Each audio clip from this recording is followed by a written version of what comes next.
Cannabis Common Sense, the show that tells the truth about marijuana and the politics behind its prohibition.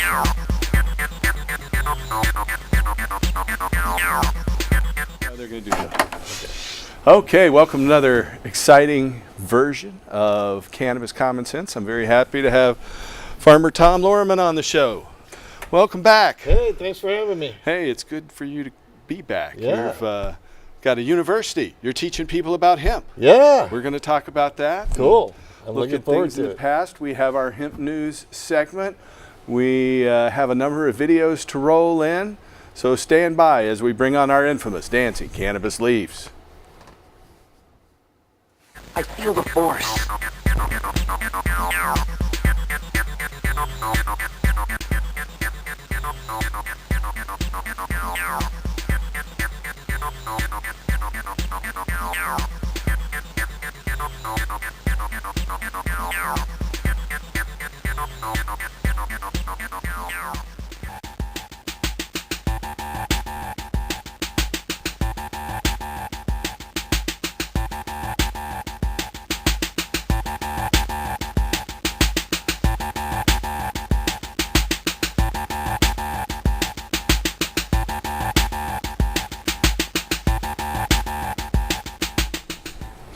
Okay, our first story tonight is from Washington, D.C. Those applying for U.S. citizenship may be denied if they have personally used marijuana or if they've been employed in the marijuana industry, including in jurisdictions where such activities are legally authorized, according to a newly released guidance memo by the United States Citizen and Immigration Services, or USCIS. The memo opines that any involvement with marijuana is indicative of a lack of, quote, moral character, end quote. Moral character is a prerequisite for people seeking U.S. citizenship. The updated language states, quote, the violation of federal controlled substances law, including for marijuana, established by a conviction or admission, is generally a bar to establishing good moral character for naturalization, even where the conduct would not be a violation of state law. This guidance is controlling and supersedes any other prior guidance on the topic, end quote. The Customs and Immigration Service is a branch of the United States Department of Homeland Security. They got it wrong. You know, that's just disgusting. Bank of America's Merrill Lynch goes green. One of the biggest U.S. financial institutions, we could say they lack moral character, took a deeper dive in the medical cannabis industry by launching coverage of the sector. Bank of America Merrill Lynch analyst Chris Carey initiated coverage of the broader industry and some of its market leaders: Aurora Cannabis, Canopy Growth, Cronus Group, the Green Organic Dutchman, Hexo Corporation, and Supreme Cannabis. This isn't Bank of America Merrill Lynch's first foray into cannabis. Last summer, the bank helped finance global liquor giant Constellation Brands' $3.8 billion investment in Ontario-based Canopy. It was the first time Bank of America Merrill Lynch financed a cannabis deal. After Bank of America Merrill Lynch financed the largest M&A transaction to date in North America's cannabis sector, initiating regular analysis was the next logical step. It also shows that cannabis is becoming more mainstream on Wall Street, although the financial hurdle won't fall until action is taken at a national level in Washington, D.C. Going forward, Bank of America Merrill Lynch could finance more cannabis transactions and equity raises. More investment banks in New York may look into getting involved now. Up in Washington State, legislators in Washington State passed several cannabis bills of interest to the marijuana industry in the final days of the session that concludes this weekend. The measures include one that reforms enforcement procedures and another that allows marijuana product labels to convey their intended use, such as to help people sleep. The bill now will go to Governor Jay Inslee, a Democrat, for his signature. Here are some of the measures that passed and their potential business impact. Washington Senate Bill 5318 reforms the compliance and enforces provisions for marijuana licensees. Marijuana businesses and trade associations previously complained about inconsistent and unfair enforcement.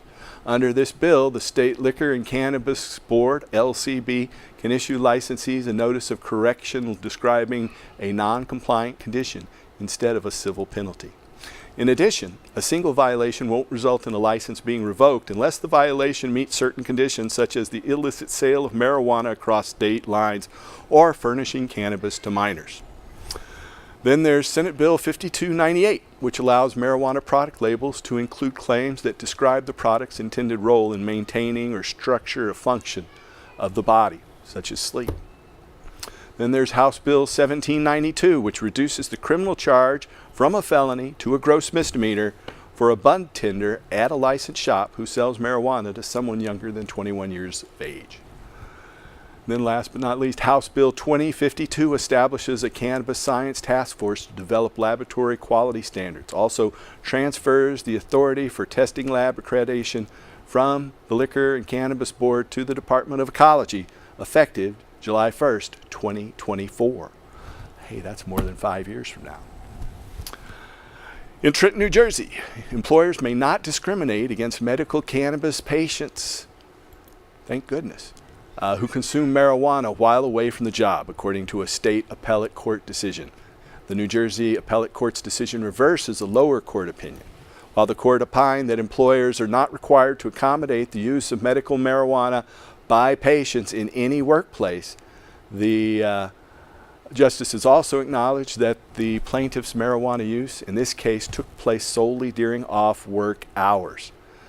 They wrote, quote, "The Compassionate Uses Act's refusal to require an employment accommodation for a user does not mean that the Compassionate Use Act has immunized employers from obligations already imposed elsewhere," end quote.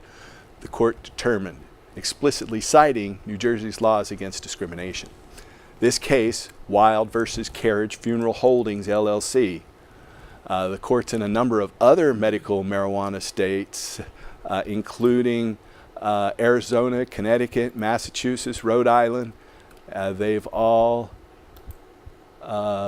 issued similar rulings affording workplace protections for qualified patients. Out of Bismarck, North Dakota, Republican Governor Doug Burgum has signed legislation amending the state's nascent medical cannabis access program. House Bill 1283 permits physician assistants to recommend cannabis to qualified patients. House Bill 1417 permits patients with cancer to possess enhanced amounts of cannabis flower, up to 6 ounces, when explicitly authorized by a recommending healthcare provider. House Bill 1519 significantly expands the pool of patients eligible for medical cannabis therapy to include those diagnosed with autism spectrum disorder, migraines, anorexia, and Tourette's syndrome, among other debilitating conditions. Though approved by voters in 2016, the state's medical cannabis access program is not yet fully operational. A single dispensary opened in Fargo, North Dakota in March, and additional licensed facilities are anticipated to open later this summer. Next story. Republican leaders in Wisconsin's state legislature said that Governor Evers' medical cannabis and decriminalization budget proposals will not be passed through the legislature this session. That's no surprise for those of us who follow what goes on in Wisconsin. But at least they've got a decent governor now. Maine regulators are finally moving forward with draft regulations to implement the state's 2016 voter-approved initiative legalizing the commercial production and retail sale of marijuana.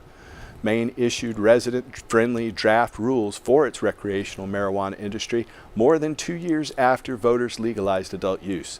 Key business provisions of the draft rules, which now will go through a public comment period, include the state will make licenses available for cultivation, 4 tiers plus a nursery license, processing, retail, and testing.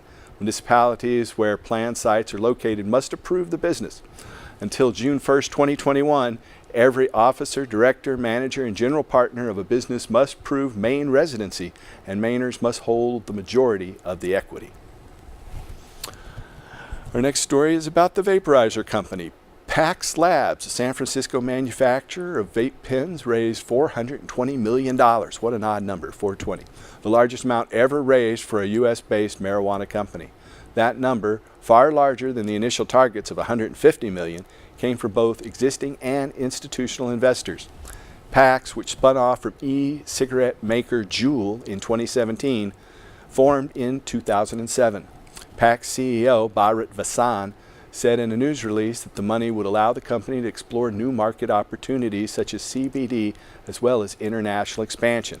Vasan said that PACs would look at opportunities in Europe and Asia as well as Canada. Investors said the funding would free up multiple opportunities for them to grow. Troy Dayton, the CEO of the ArcView Group, said, quote, "I would be shocked if PAX does not become an acquirer of adjacent products or technologies with that kind of balance sheet," end quote. Our next story is from New York. The use of cannabis is associated with symptom mitigation and reduced consumption of prescription drugs in patients with multiple sclerosis, according to data published in the journal Neurology. A team of investigators from the Dent Neurological Institute in New York performed a retrospective chart review of 77 multiple sclerosis patients undergoing treatment with medical cannabis. The majority of subjects reported reductions in pain, and nearly half reported improvements in spasticity and sleep. The study says, quote, "In addition, 34% of patients were able to decrease or discontinue other medications, including opioids, stimulants, benzodiazepines, indicative of symptom improvement," end quote.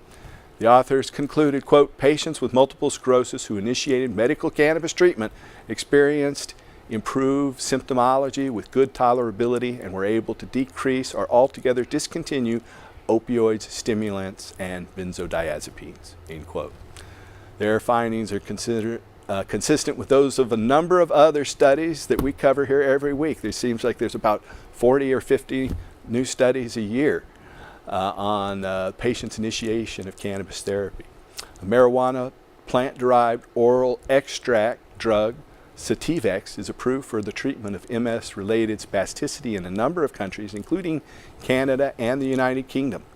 This study, Multiple Sclerosis and the Use of Medical Cannabis, a retrospective review evaluating symptom outcomes, appears in this month's edition of the magazine Neurology. From Geneva, Switzerland, the daily administration of plant-derived extracts containing a 2-to-1 ratio of CBD to THC is associated with a reduction in agitation and behavioral problems in patients with severe dementia, according to clinical data published in the journal Medical Cannabis and Cannabinoids. A team of Swiss investigators assessed the use of cannabis extracts over a 2-month period in a group of 10 female dementia patients residing in a nursing home facility. The patients demonstrated reduced levels of agitation, rigidity, and behavioral problems following cannabis treatment. Half of the subjects decreased or ceased their use of other medications.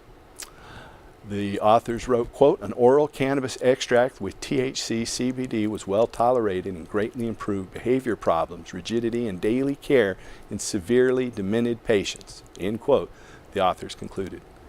In prior clinical trials, the administration of oral synthetic THC capsules, or Marinol, is associated with reductions in Alzheimer-induced agitation. This study, prescription of THC CBD-based medication to patients with dementia, a pilot study in Geneva, appears in this month's edition of Medical Cannabis and Cannabinoids.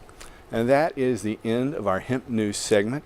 Our normal song singer here, musician, John Cornette, is out sick. He's feeling better, fortunately. We expect him back next week.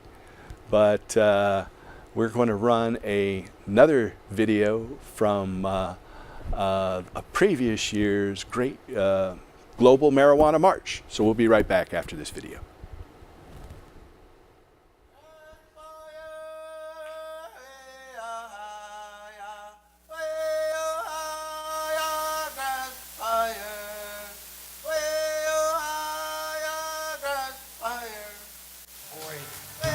Between freedom and free, dealing with the unnatural reality, a need to be, a need to see.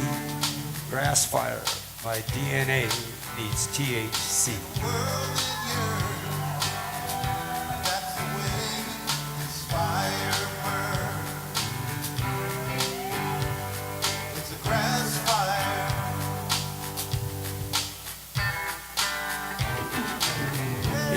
The unnatural society, been trying to maintain Well, the scene appeared to be clearly insane, with no way to explain,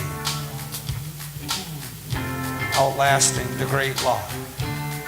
A sparking spark does my mind, grass fire, pulling the sky, breathing in sativa's design.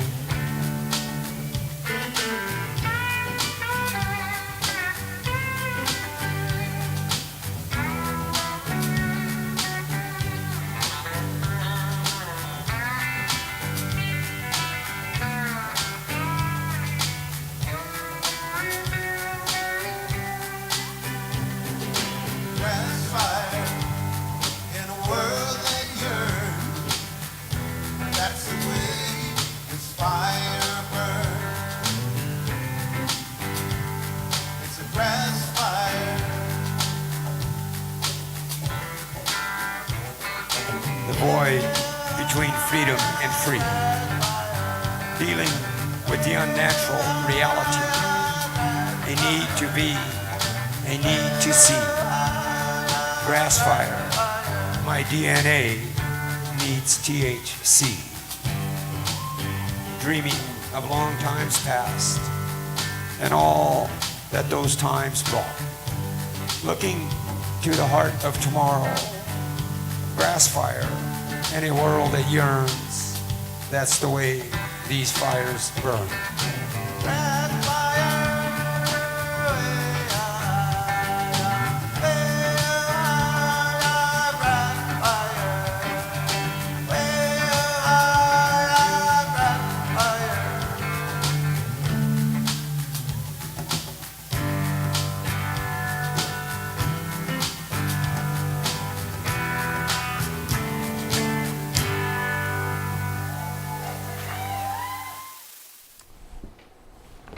Okay, well, that was John Trudell at the Hemp is Earth Medicine Tour back in 2010. It was actually 9 years and 2 days ago that was taped down in Southern Oregon. Welcome back one more time, Tom. It's good to have you back on again. Definitely. And so you have been doing so much in this sector since we first met you. It seems like it's been about 5 years now that we first had you on the show. Yeah. But yeah, we had the guys from Barcelona on there. Yeah, On the yeah, yeah. that was good. Yeah, those guys are awesome. They are. I got to go visit them last year for Cannabis. Ah, okay. Yeah. I visited them. It was back in 2014, I think. Yeah, when yeah. I was down there. I was some... at Expo Grow, which is on the other side, the north side of Spain. Oh, nice. Okay. I got down to Barcelona. And yeah, they have a nice little club there. Yeah, they do. They have a lot beautiful. of Chris Maynard's roach art, where he makes all this art with roach paper. I noticed they had that, some of your stuff in there back then. Yeah, so yeah, we've been good friends for a long time, and they're amazing people. They've done a lot of really good down there. They were one of the first clubs down there, the social club. Yeah, Grenardo. So if you're ever in Barcelona, look my friends up down there. They're amazing people, and they do a really good job at growing down there. You were talking about new legislation on industrial hemp that just passed in Washington State. That it's on the governor's desk to be signed. Like those other 5 bills. Yeah, And what it does is it frees them up to grow for cannabinoids and not just for the fiber and the seeds. Okay, so you can grow for CBD and, they can, CBG and not THC though. Not THC. So what else it can do is you can buy seeds from anywhere in the United States. As opposed to previous laws, you could only buy seeds for fibers and seeds out of Canada and I think the Netherlands are the two places. But they've kind of wiped that whole law clean, and it makes it doable. So what are seeds going for? I've heard some people say they're selling them for as much as $1 a piece. Yeah, they're feminized seeds, and I'm not a big feminized seed fan because you have to buy seed every year. And I'm more about buying regular seed and creating your own foundation seed for your own farm, for your own region. Well, it's seed or grain that is the most valuable product right now, and it's something that I think there's a shortage of. You can sell seed and grain. Well, you know better than I. Yeah, the prices. See, so here's the breakdown. Okay. It costs you about $10,000 to $13,000 an acre to grow an acre of hemp. And so those costs are? Those It's not costs seed, well, not just seed. Not just seeds and or clones, all your irrigation, your labor, taxes on your labor, everything to drying to getting it ready to So sale. about $13,000. Yeah, How much does seeds account for that? Well, it all acre depends what kind of seeds you get. These feminized seeds are $1. What if you were going to get seed that you wanted to grow that weren't feminized? Aren't too hot. That's a big. You don't want them to be over 0.3%. We sell them by the hemp. pound, and they go for about $4,000 a pound. And there's anywhere between 27,000 and 31,500 seeds per pound I of see. hemp seed. So about 4,000 a pound for Yep. 27 to 40,000 seeds. Yeah, to 31,500. Okay, seeds. 27 to Yeah, 31.5. I think it's like 30 cents a seed. I see. So I think that's what the breakdown is. But I think that's a smarter way to go. There's a lot of genetics out there that haven't had the proper time, the proper rotations. You need like 3 really good rotations to have a good stable genetics. Crop. And if you don't have stable genetics, that means you have hermaphrodites and all kinds of other issues Or that things come that out can in go the field. above Yeah. the 0.3, which Yeah. could And cause big problems. Yeah, and everybody's, trying to make a quick buck on this deal. So there's a lot of seeds out there with shady, not so stable paths. And, I just encourage them to get paperwork of at least 3 C of A's from 3 flips of that crop. Certificates of analysis to prove what the THC content the is THC below the and requirement. The CBD, below the requirement. And to make You sure want high CBD if you're growing for CBD, right? Yeah, but I think the whole CBD thing's gonna, with the federal government giving some patent and some exploratory work to, I forget which company it is, but that kind of knocks the whole CBD thing off the table. I think. I heard last year it was really high, and this year it's down around 5,000 a kilogram for 95% or better CBD. Yeah, Is that and your that's experience? and that's isolate too. I think all that isolate stuff is going to be gone. It's the entourage effect. There's all the cannabinoids and the terpenes working together, and I think that's the reason it hasn't been legalized up to date.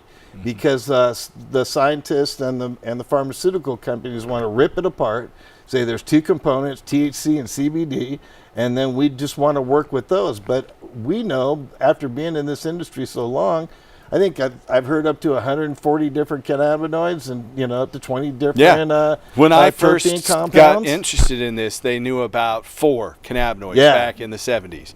And then it went up to like 12 and then 15 and now it's like 140 or more and they're discovering new ones all the time, right? Yeah, definitely. And so it's all about the entourage effect. So for me it's about educating. It's all about educating. Talking about educating, I'm going to stop you right there because we have this video about educating from the Global Marijuana March. The Global Marijuana March happens next week on Saturday, March 4th in almost 300 different cities all around the world. The ones down in South America, in Santiago, Chile, they have 450,000 people marching a year, and in Buenos Aires, 200,000 or 300,000. Here in Oregon, we've been having about 200. Our high was about 700 people. But we hope you come out to Pioneer Courthouse Square next Saturday, the 4th. We'll have Chris Conrad and Mickey Norris. We'll have Dr. Janice Knox and her father, David Knox, or actually Dr. Rachel Knox. Janice is her mother and David's wife. And Rachel is on the Oregon Cannabis Commission, a medical cannabis advisory board. Yeah, they're amazing. Are you going to be family. down there this year? No, I'm going to be. You got to teach a class in Southern Oregon. Yeah, right? I'm down at Hemp University down there, and we're doing a 1-day really crash seminar. We've done one before, and this is really helping the new farmers get a good start on the season. So I'll be down there, doing all day. a class. Yeah, Well, doing a class all day Saturday. It's in Ashland. Well, I know you'll be there in spirit. Spirit, no doubt. Here's this little video from last year's event, I believe. Hey, thank you guys. Thanks for everybody showing up. If we don't show up, we don't blow up. So we encourage everybody to get out to all the events, represent, and make sure that we can hold the people who got this industry moving that we can all transition into this industry. These green rushers are moving in. They're trying to like wipe us all out for pennies on the dollar. That's been their plan. They really have no heart and soul into cannabis. So when you go out there and spend your hard-earned money on cannabis, support the stores and support the locations that support the people who brought you here. It's been a long road for all of us. My wife was part of the first collective garden in San Diego in 1996. Our collective got raided in San Diego in 1999, where I was arrested for 448 plants. We've done a lot of things. Everybody's done a lot of things. We put a lot of energy into this, and we need to get something back. You know, we really need to hold on to our medical laws. We'll be seeing what happened in Washington is a disgrace to medical, and it's really a disgrace to all the efforts that everybody put in. The same people who fought against this tooth and nail, Inslee and all the rest of us, who fought against cannabis, now will go to the death to protect the tax dollar. So our plan really worked. Our plan was to like get them addicted to the money, and then we'll be able to legalize. So they're all addicted. It's spreading across the country. States are lining up. They all want to cash in on it. But we still need to show up at these events and let our voice be heard to make sure that the small guys and the small farmers and the craft farmers don't get wiped out. The big talk now is the race to the bottom. Well, we saw the race to the bottom come in years ago because there's big corporations already out there who are ready to lose $30 to $50 million to capture market share. So when you go out there, make conscious choices on what you buy. Buy organic, buy clean, buy local, just like we do here in the Pacific Northwest in Oregon. We need to do the same for cannabis. It's not about the dollar. The lower the price, the probably the crappier weed you're getting. So support your local growers, organic growers, and keep on showing up at the events. And, you know, show up on a regular basis, and you can really make a change in the cannabis movement. So thank you so much for everybody coming out today. I want to thank Normal and Parents for Pod and Paul Sanford and their group and everybody for keeping Oregon on going. I want to thank Anna Diaz for kind of being the backbone here, and Madeline Martinez and all of these people who have really brought us here today and got us through legalization. So thank you so much for supporting cannabis in Oregon, and show up and blow up. All right. Surprised. I hate watching myself. Oh, well, it's all right. You're getting good. You're getting good. Thanks. This is the wrong place to be if you hate watching yourself. But, you were talking about the class you're going to be down in Ashland teaching. You want to talk more about that? Yeah, we've done a series. We've done a previous class that was really successful. In Ashland at the Southern Oregon University? Yeah, And we had people from all over the country come, all these farms. There's a lot of people down there. I know that guy Bruce Perlowin has been down there too. He's kind of running the whole Hemp Inc. and Hemp University deal down there. Is that what you've got? I know you are you working with him, or is no? I have my I got my own little hemp. I invited you to come on to talk about what you it's but it's not what he's doing. No, it's totally different. I'm doing my own thing. Yeah. I was finding myself getting really spread out, and I travel so much, and your dogs miss you, and puppy separation, and all that kind of stuff. Yeah. And I was trying to find a way that I could help out a larger group of people at a better cost.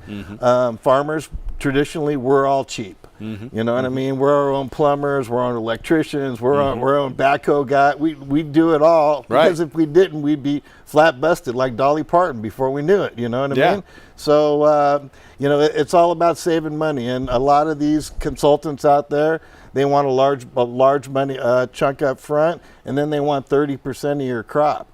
So I'm thinking, well, that's kind of harsh, and I know a lot of farmers aren't really going to like that. So a movie producer guy who's grown some hemp out there got in touch with me, asked me if I wanted to be kind of the face of it. And I said, sure, that seems to tidy up some issues that I have. And it could keep me, more around Portland during the summertime and on my own farm taking care of, things over there. Yeah, you can't leave your farm for long. They need to be looked at every day. You got to have somebody looking at it every day. Yeah, I got Glenn and Paula. They're really good at watching things while I'm gone. Good. The class is an online course.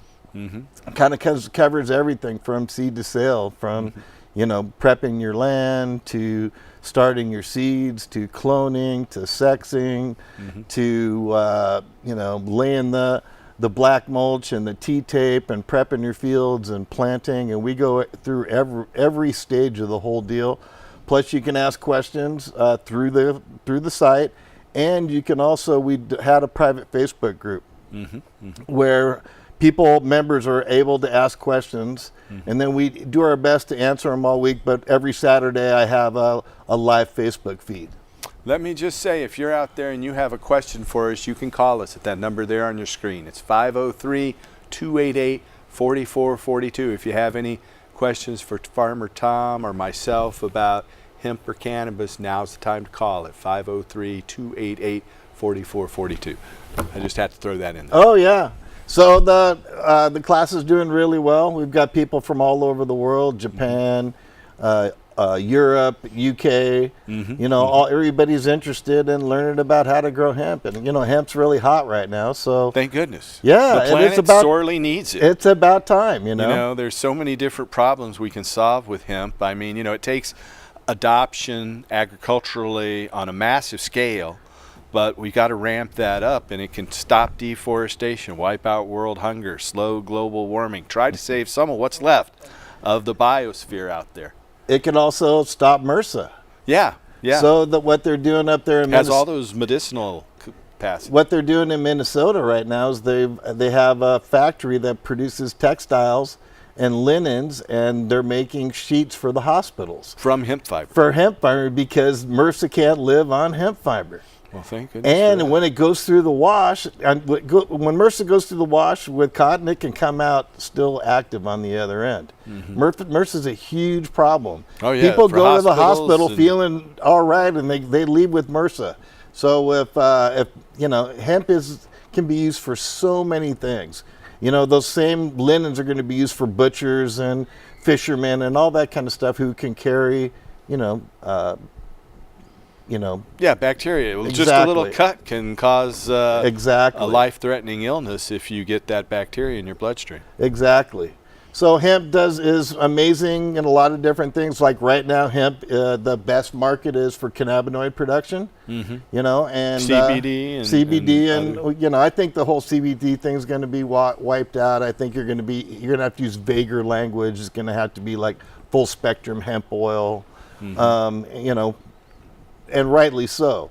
The pricing on hemp right now is really high. Like, let's see, the flower goes from $200 to $400 a pound, which is really good for hemp flower. There's a big, huge market on the East Coast for hemp flower right now, and hemp pre-rolls is a big, huge game out there. And then, if you have a plant 1 to 3 pounds, take 10% of that plant, use that for flour, and use 90% of that plant for biomass.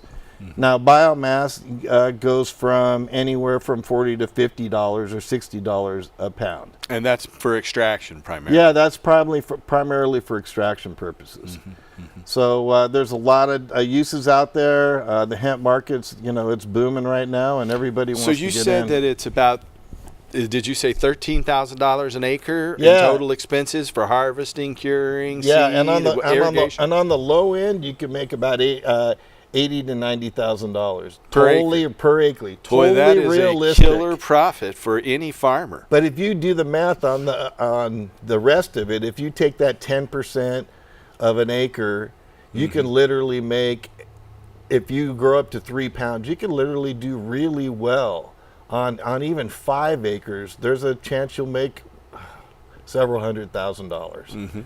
So the markup's more than anything else ever. Yeah. The markup for growing seeds and stalks is a lot less. So there's about a $5 to $7,000 with seed to get it all in the ground, but then you're selling it for only $15,000 to $20,000 for that acre. I see.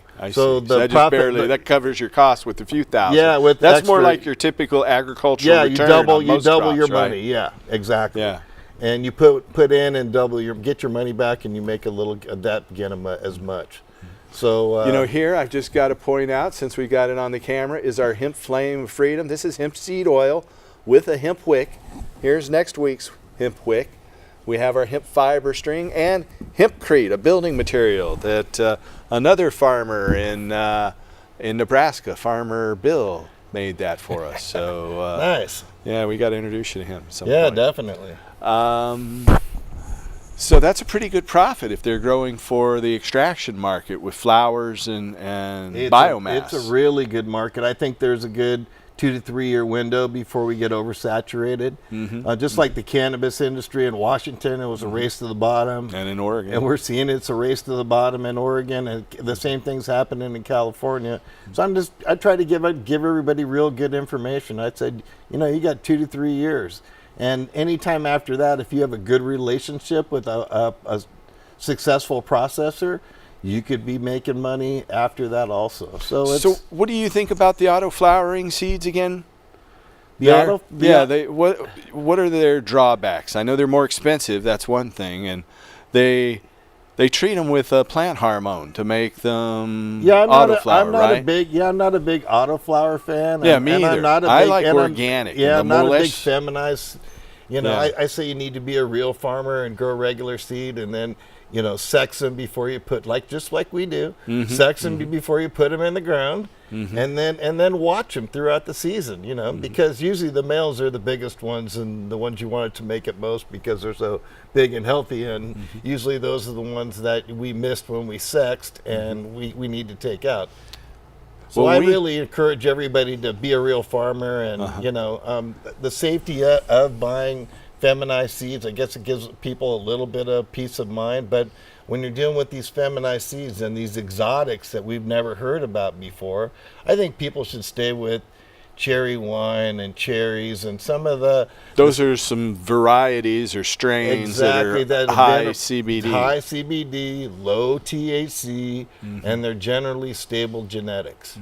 You know, but everybody wants the exotics, you know, but we don't know how those seeds were propagated and if they actually took the time and that it takes to create stable genetics.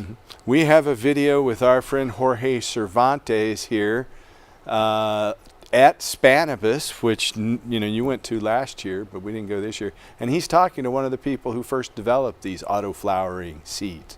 So we'll be right back after this video.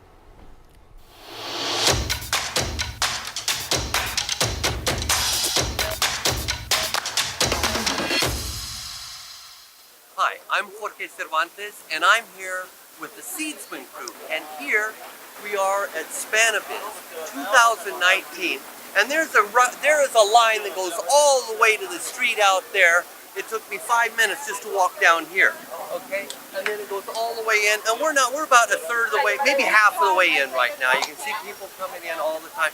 And you know, the first guy we see here, who is this? But Sasha. This is Mr. Lowrider, Mr. Autoflower himself. He's the guy that started Autoflower plants, Autoflower cannabis plants. Sasha, how you doing? Good to see you, man. Good to see you, man. Yeah, man. So you're just in here from Canada, aren't you? Yeah, you bet. I wouldn't miss it. I've been coming to Cannabis for quite a few years now. It's the best. Yeah, man. I know. I see you all the time here, you know, for years and years. Well, I come to see you, you know. The rest is a bonus. Well, thanks. I'm flattered. Well, tell me, you know, I mean, you've got a real long history with this. How did you do this? I mean, how did you start? I mean, you've got the Polish ancestry, right? Is that correct? And yeah. You're headed in the right figure direction. Well, my father grew up in Poland, right? Okay. And he, you know, he remembered as a kid growing up with hemp plantations that were, you know, up to like 15 foot tall. It was kind of play hide and seek in there, you know. And there's a lot of folk stories about hemp and Polish culture. So yeah, my father, he arrived in Canada in '68. Okay. Summer of love. All he discovered marijuana. He discovered, he became something of a hippie, and joined this. There was a Back to the Land movement. When I was a baby, we bought a farm, moved out to the country, started growing dope, raising goats, and that's the kind of milieu I grew up in. So you could say it's a bit of a family tradition. Right, My father right. was one of the first guys in our area to grow sinsemilla. Really? Brought in some Colombian. They traveled a lot. Brought in some Colombian genetics, some Afghani genetics, and so I grew up. I did the chores. I was, started pretty young, watering his plants, making sure everything was safe. I grew up sort of with this conspiracy thing where we gotta keep quiet. It was Right. It wasn't out in the open. It was illegal. My father actually paid the price for that. Spent some time in prison. So many people did pay that price. They sure did. A lot of people that we knew did, and so I grew up kind of wanting to work with cannabis, passionate about the plant, trying to find a way to stay safe and keep the people around me safe. That's why I dabbled a little bit in hemp, and eventually, found myself a nice little niche in seed production. Autos were really developed for just anybody, not necessarily a professional grower, right? Auto flowers are kind of it's kind of a democratic, it's for the people. That's the point, very easy to grow. And Well, that's a good thing. That's a real good thing. And I'm thinking about the first autoflower I saw was one that you showed me, and this baby was with the decent bud. That was a little lowrider. It was that tall. Yeah. Now these things are over a meter tall. Exactly. I mean, incredible amount of work you've done on this. well, yeah, and a lot of people have contributed. I provided a bit of the spark to start it off, but so many people joined up. I mean, it's gotten so much bigger than me so quickly. The thing is, at the beginning, we looked at the plant more as kind of a novelty. It's a cute miniature plant you can grow in your closet, in your garden. Your neighbors won't even see. It was kind of a curiosity. It was kind of a cool thing, but we didn't exactly know how to maximize its output back then. Right. So we used small pots, and if you give it a small pot, you get a small plant, right? Realized pretty soon that giving it more, it'll give you back that as well. The genetics, as you cross it, again, like back crossing with sativas, autos got bigger and bigger and bigger.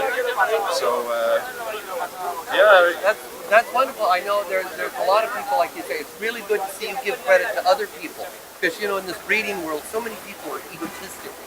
And it just doesn't work for them. Yeah. 12 minutes. So that was Jorge Cervantes at Cannabis. We got to thank Jorge for that. I'm also happy to say that I am judging a British seed photo company contest, or British Seeds photo cup. So the people can turn in pictures and win up to $55,000 in cash and prizes. I think the top winner gets about 9,000 US, 7,500 British pounds. And you can find out more about that at seedsman.com or on my Facebook links. It's facebook.com/DPaulStanford. And I also want to say that right behind me, for the first time in over 2 years, we are able to fly our regular banner. It's been 2 years since an Israeli-Canadian oil company got an injunction to stop us from using that name, and that suit was dismissed this week. We're still in litigation with them, but by dismissing the lawsuit, their injunctions go away and we can use our banner and our name again. So thank you. Yeah, it's a small been a long victory. road for you, Paul. It has. It's just a small step. It wasn't entirely beneficial, but we're going to appeal that ruling based on some of the bad things it'll do. I won't go into it right now, but let's get back to him. So how do people find out about your online school? Well, you can Google or go to hempfarmingacademy.com. Hempfarmingacademy.com. Yep, and all the information's right there. You can sign up.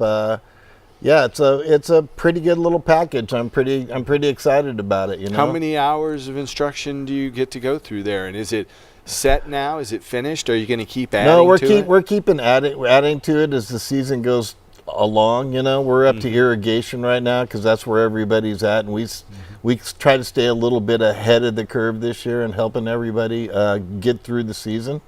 And yeah, we kind of go in pretty in depth into everything. And then if you have questions, you can ask it on the Facebook group, and I'll answer it either within 24 hours or get back to you, answer it on Saturday. And then if you want some one-on-one, you can, schedule some time with me if somebody's in a pickle. So we try to You got an emergency and they need your help right away. Yeah, they can pick up the can call, and and I'll guide them through, and we'll do the best we can to help eliminate their issues. So yeah, it's definitely a better way, we figured, and it doesn't spread me out so thin, and I help a larger group of people.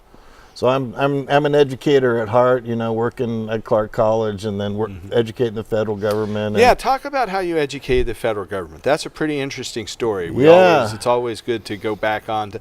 First, it kind of started. Was it the USDA or? Yeah, well, no, it's the CDC. But here's Center how it for all Disease started. Control. Yeah, here's how it started. When Washington first passed their laws, they were afraid of concentrates. They were afraid of BHO. So what they said was, we're going to make all concentrates illegal, and they can only you can only buy them in edibles. And at that time, we were like every 10 days there was a BHO explosion in Washington State. Yeah. And Matt Markovich from Como News asked me if I'd do an open blast, and I said sure, but we were going to give you everything. Not only BHO, but CO2 and solvent lists and, Rick Simpson oil and all the different types. We're going to show you all the different types, because your idea is concentrates are BHO and people are killing themselves. And what we're saying is, if you don't regulate it and tax it, those people will still be killing themselves. And you don't hear about very many, after not nearly as many explosions as you used to. So that kind of led it on to an OSHA explosion that happened in New Mexico, where a guy was killed. And they got in touch with me again. And I brought him over, me and DJ from Skunk Farm Research, sat down and gave them a couple-hour one-on-one about hydrocarbons and how they puddled up and the dangers of it all. And then after that, the CDC NIOSH guys through the union asked me if I wanted to work with them on the first cannabis study.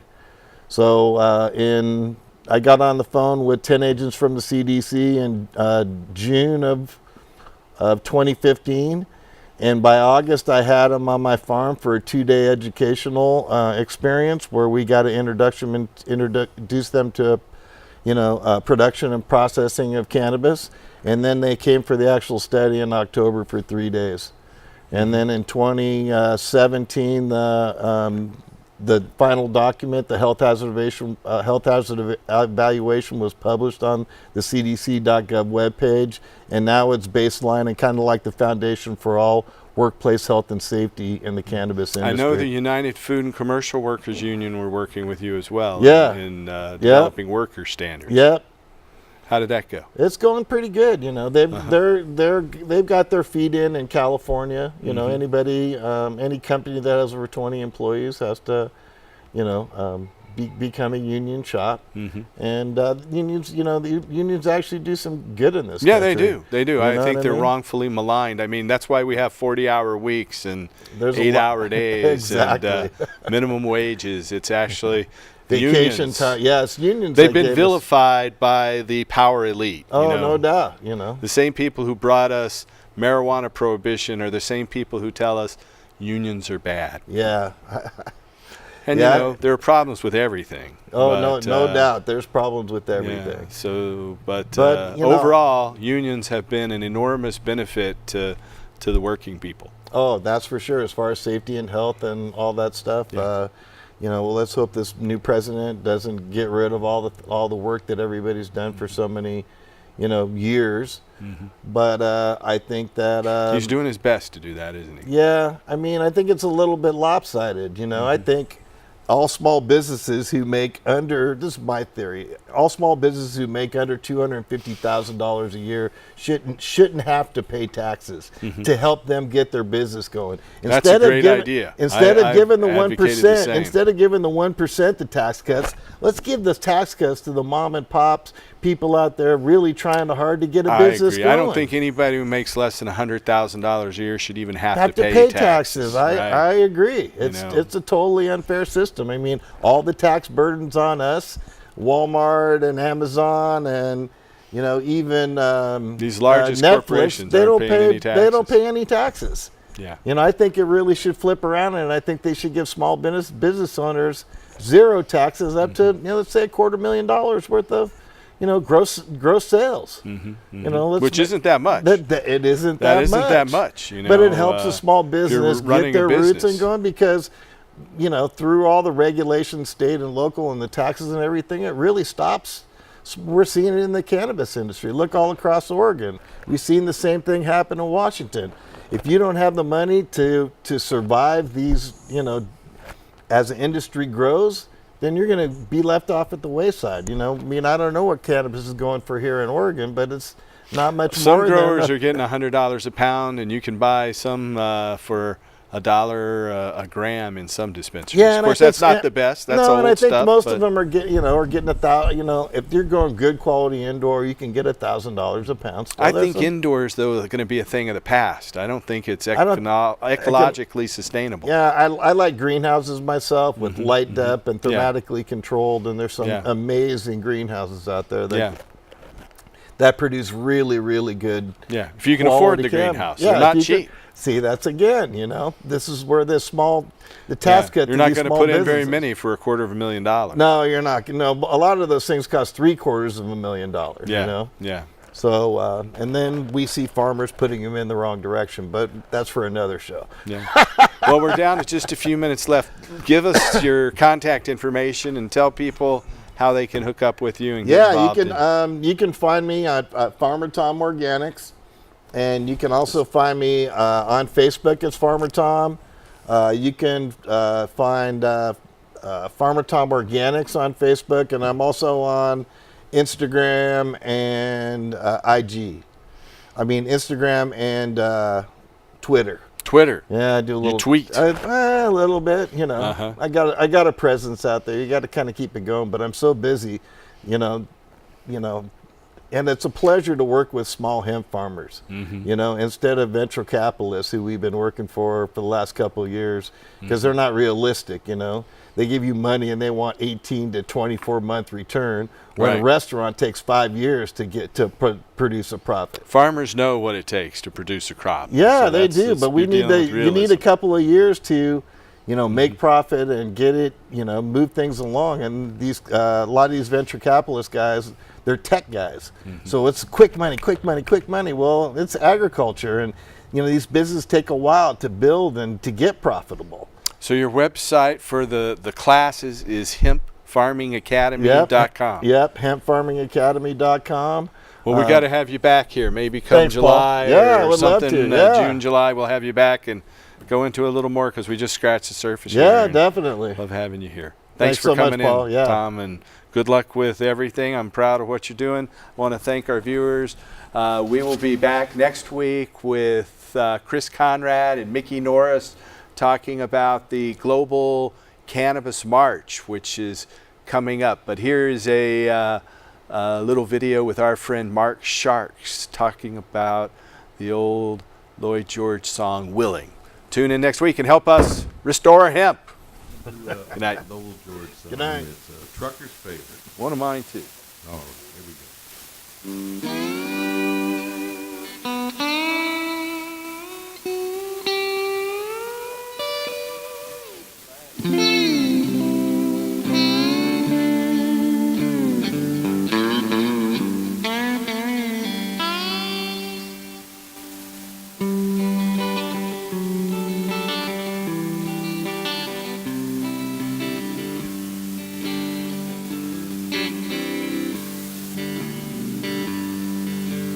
Warped by the rain, driven by the snow, drunk and dirty, don't you know that I'm still,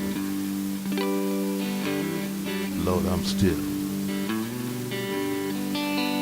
Out on the road late last night, I seen my pretty Alice in every headlight. Alice,